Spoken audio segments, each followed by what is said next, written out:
Very well, my friends. So we're going to start now with the gloves, and the gloves are very tricky. The reason they're tricky is it might seem like there's not much to do with gloves, or like you don't really need to do a lot of stuff with them. But due to the way collisions work here inside of Marvelous, trying to work on this like small areas such as the fingers can be very complicated. Now, one of the things that I normally do when I'm doing gloves is I do a base here inside of Marvelous, and then I refine them and clean them up inside of ZBrush, because you're not going to be able to get that much detail unless you really go low in the particle density, and that, of course, as we know, can become a little bit problematic.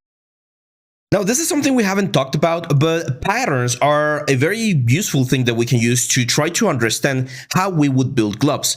But here's my personal opinion about patterns. Sewing patterns are great for real-world techniques, right? And things. There will be certain things in the gloves pattern elements that are going to be a little bit difficult to do. So for instance, if I try to use this one right here, even though this is the correct way to create a glove pattern, we would have so much issue trying to get the avatar to have the fingers inside of the actual glove. So this is perfect if you're building it for someone that can manage and move his fingers, right? But for a mannequin, it's a little bit tricky. So we will be using patterns. I actually want to grab some pattern right here for you guys, but we're not going to be copying exactly as it is. This one. This is the one that I'm going to be using. And I'm going to include this one on the, what's the word?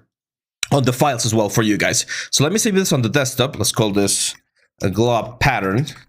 And one of the cool things about this glove patterns now is that we have a very cool option inside of Marvelous where you can literally just drag and drop this into your scene, and there we go. So now with that done, as you can see, the pattern is here in our 2D window, and we can trace it. Tracing is very, very useful because it allows us to just find exactly what we need. Again, we're not going to use exactly this one right here. There will be a couple of like changes that we're going to be doing, but this is a really good reference. So for instance, the first thing that I noticed with this, there we go, with this pattern is the cuff, and we will need the cuff because that's the element that's going to be holding everything and like keeping it from falling down into the ground. So for the cuff, I'm not going to copy this one exactly. I'm going to go here to my rectangle tool. Sorry, my polygon tool. Actually, rectangle is fine. Rectangle tool, and let's create a rectangle like so. There we go. Now let's go here over to our fabrics, because these guys are supposed to be this sort of leather, right? So I'm gonna just have this sort of like glossy effect right here. Perfect. And here what I'm gonna do is I'm gonna go into my pattern element right here, right click, and we're gonna unfold so we get the other side. Then, if we get this guy right here and we go to our arrangement points, we should be able to arrange it right there on the wrist. Let's move it up. There we go. And let us find the proper edge that we're going to be welding together. Now, that's a little bit too long, and I think it's long on this direction right here. So I'm going to grab the whole pattern and just make it a little bit smaller. If my intuition is right, then this will give me the right direction here on the updated garment. There we go. Yeah, that's about it. I think probably a little bit less. So right around there should be a good amount. Perfect. Now we're going to grab the segment sewing, and we're going to sew one side and the other, and these two segments right there. And if we do a normal simulation, of course, as you can see, we're using normal simulation. Everything else is frozen. So we're going to have this right there. And ideally, this should remain there on the wrist. Now, I'm going to switch to fast GPU, and let's do the simulation. Let's see if it works. It's probably going to be brought out. There we go. That's a little bit better. Perfect. Eventually, we, of course, are going to change the layer, and we're going to set this layer to like at 3 or something, so that when we simulate, this thing is on top of the other thing. Now, if we want, this is something that we've talked about before, but if we want this thing to be a little bit more like stiff, we can strengthen it. We can right-click and hit this option called Strengthen, and the Strengthen option is going to make this thing a little bit harder, as you can see right there. Now, of course, right now it's not like really like conforming very nicely to the form, but it's giving us a nice result. Now that we have this, I am going to stop the simulation.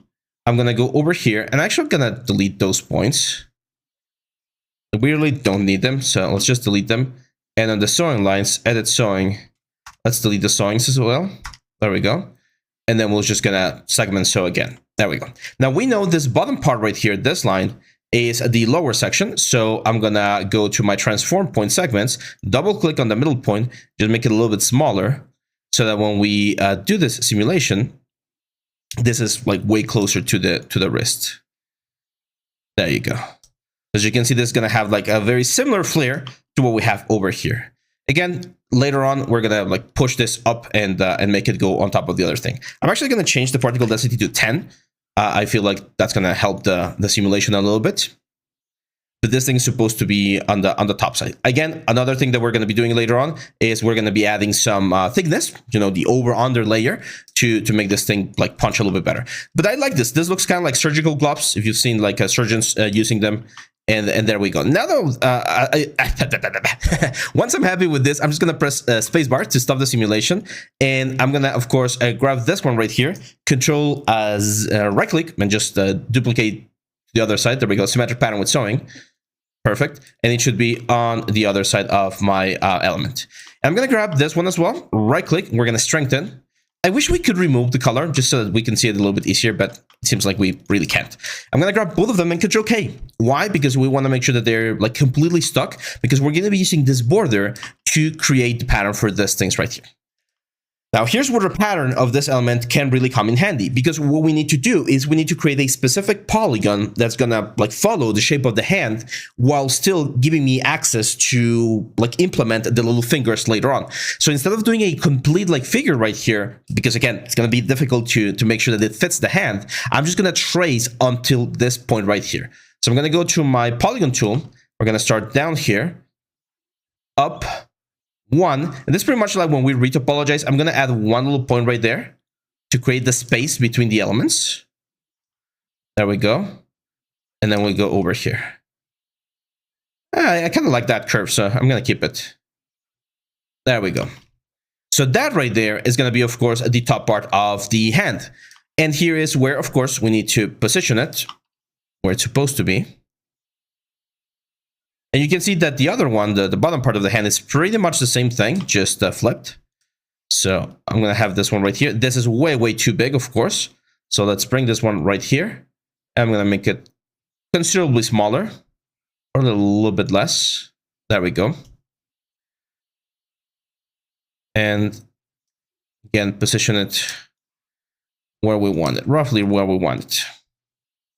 This is, again, the finicky part about gloves instead of marbles. And anytime you're doing, like, small pieces, like I've seen people do shoes and I don't know, like socks and things like that, and it can get really, really tricky. I would say marbles is more prepared to do, like, big pieces. There we go, something like this. So now I'm going to grab this one, and we're going to do a mirror or clone symmetric pattern with sewing. Or mirror paste first. Whoa, cancel. Go here, right click, and we're going to do mirror paste. What the hell? Let's grab this one, Control C, right click, mirror paste. There we go. Because this is not, it's not a symmetrical pattern with sewing. This is supposed to be the bottom part of the element. So this one's going to be like right around here. And you can see that curve that we added is going to be helpful for the thumb. It's going to kind of like go around the curvature of the thumb, and it's going to give us a little bit more breathing room. Instead of looking super blocky, it's going to have a little bit of a better effect. Now that we have this, we need to, I'm going to, like, from the get-go, just bring this down to like 10 on the resolution. I'm going to unfreeze this one for just a second. Actually, let me do something here. I'm going to go to this one. I'm going to delete it. I'm just going to focus on one glove, and later we can mirror it. And now what I'm going to do is, of course, we're going to do some sewing. So the sizes of these things, or the lengths of these things, is 228. And if we take a look at this one, is 28. So this means that this one is slightly smaller than this one, which is going to give us wrinkles. Do we want wrinkles? Well, that depends. I don't want too many wrinkles, to be honest. So I'm going to grab these two guys, just make them a little bit smaller. And hopefully that's going to get me closer to that 2.8 and make this a little bit more, again, form-fitting. So that's 215. That's way, way closer. Like 0.8 millimeters or 8 millimeters is not really going to be that much of an issue. So we know, again, that this point right here is this point right here. And we know that this point right here is on the union, that point right there. So it's very important that you understand how we're going to be sewing things. In this case, I do want this line to go across the thumb line. So we're going to use free sewing. And we're going to start on this guys right here. So again, this line right here, or this point right here, would be this guy, right? So we're going to go from that point back, And that means that we're going to go from this point back as well. And as you can see, that lines up perfectly with what I'm trying to do. And then this one is going to go from this point, or actually, let me start over from this point here. And this one's going to start from this point. As you can see, it crosses over. That's normal because it's going to have, again, the length is not exact. Now, I don't want to cross it over, so I'm going to stop it right where the other one stops, okay? Because otherwise, you're going to get some like weird wrinkles again over there. So while we do that, and if we, well, we need a couple more, of course, we're going to do another segment sewing from this side to this side. And I'm going to stop it right there. I'm just going to do those right now. Let's do that. And let's simulate and see how this looks. There you go. So as you can see, we're already experiencing some overlaps here with the fingers. We're gonna have to kind of like tuck them out. You can see how this starts like going around the element, and we get this nice curvature around our object as well. Start like just like moving the simulation a little bit. There we go. Now, this is the interesting part. If you take a look at the glove, you're gonna see this distance, right? Like we have this distance from this position to this position right here, which is the curvature of the glove. And we need to close that curvature. Now, we can't just like stick it and that's it. Like we need to find a way to add a little bit more of a piece right here. And that's what you're gonna see on this sort of elements. There's always this like flap right here on some of like the real world elements where it uses that flap to kind of like cross over the thumb element right here. So over here, we're gonna do something similar. We're gonna go to our polygon. And on this area right here, because again, this is the curvature. That's a nice curvature right there. But this like straight area, we need to cross from this straight area to like this straight area right here. So the points, like in this area, there's going to be like a little square, right? So I'm going to create a point, let's say right around there. Start like this. And if it's too big, we'll of course check it out.